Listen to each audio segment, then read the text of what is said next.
Continuamos con nuestro invitado en el día de hoy, el doctor Pelegrín Castillo. Bueno, antes de irnos a la pausa, queríamos su opinión con relación a este caso, el caso de Brecht, que se puede decir que es un caso internacional.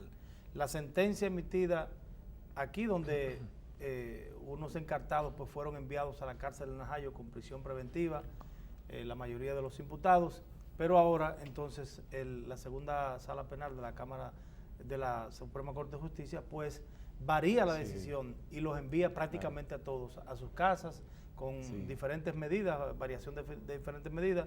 Dos quedan en Najayo, y si nos puede también entonces ahí analizar el caso de Lula da Silva. Lula y otros presidentes que están siendo perseguidos hasta por la Interpol. Miren, el caso de Toledo. Yo le voy a decir a ustedes que este episodio que estamos viendo a nivel continental tiene mucho de ajuste de cuenta, porque recuerden que Brasil, bajo el liderazgo de Lula y de Dilma y del PT, siguiendo una política que se trazó en el Foro de Sao Paulo, logró la alineación de casi todo el continente en contra de las posiciones norteamericanas, en contra de las posiciones europeas y en favor de los BRICS. En una apuesta muy ambiciosa de cambio del balance geoestratégico mundial. Después de la crisis del 2008 se produjo ese fenómeno de realineación de fuerza, y en el continente Brasil jugó el papel de tratar de alinear a todo el continente con esa nueva fuerza emergente a nivel mundial que son los BRICS, o eran los BRICS, porque ya con lo que ha pasado... Rusia, China, Brasil y Sudáfrica e Sudáfrica, India. Es decir que es un balance mundial. Ya no se habla de los BRICS. Entre otras cosas porque los norteamericanos han usado dos recursos. El energético, tumbaron con el fracking y la penetración horizontal los precios de los hidrocarburos en alianza con Arabia Saudita y Qatar. Y después, algo también muy serio, empezaron la guerra del siglo XXI, la guerra de información. Todos estos expedientes que ustedes ven que se han armado en el contexto. Eso no quiere decir que son falsos. Doctor, pero estamos hablando de decisiones de una justicia que a simple vista no parece que tiene una línea internacional. Lo que yo te quiero decir que el caso ese de Brasil empezó en Nueva York, cuando Petrobras hizo una emisión de acciones de 86 mil millones de dólares para empezar a desarrollar los proyectos petroleros de Tupi-Presal y convertirla en la empresa petrolera más grande de América del Sur, y una de las, ya pasar de importante a nivel regional a importante a nivel global.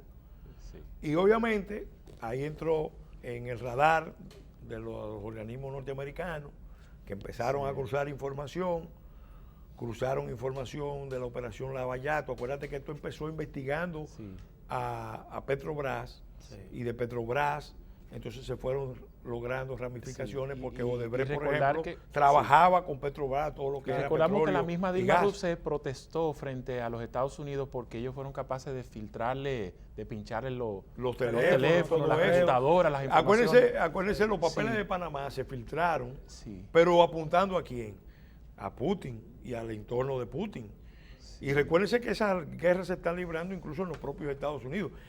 Lo que uno no podía pensar que se podía ver, que era cosa de una película de comedia en Estados Unidos, es que el presidente de los Estados Unidos fuera acusado de agente ruso virtualmente, o que en la campaña electoral entonces el candidato de oposición en ese momento, Donald Trump, acusara al presidente de Estados Unidos de haber sido el creador de ISIS.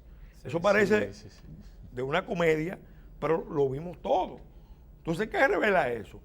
El mundo está viviendo unos tiempos donde se construyen y se desconstruyen las realidades virtuales. Entonces, realmente esto va a impactar a Brasil, porque Lula es un líder, el más importante de Brasil, y una parte importante de los seguidores de él, y pongo por ejemplo Leonardo Boff, que es un gran teólogo brasileño, una figura intelectual mundial.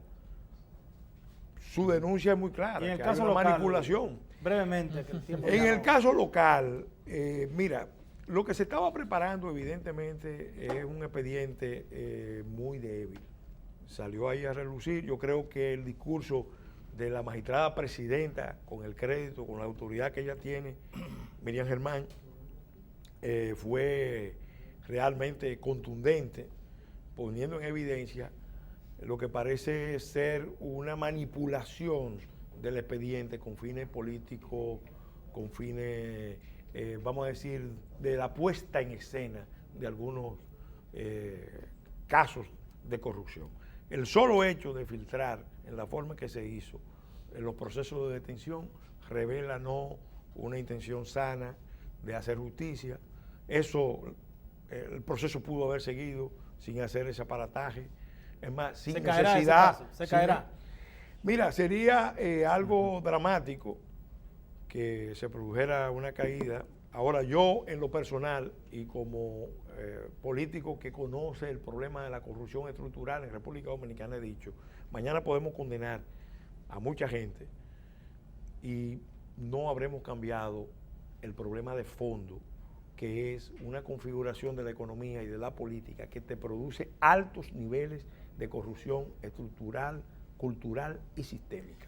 Gracias, bueno, muchísimas gracias al doctor Pelegrín Castillo, gracias por venir a compartir con nosotros aquí en el Tribunal de la Tarde. A ustedes también las gracias por la amabilidad de sintonizarnos. Mañana, si Dios lo permite, de 6 a 7, aquí estaremos en vivo en el Tribunal de la Tarde.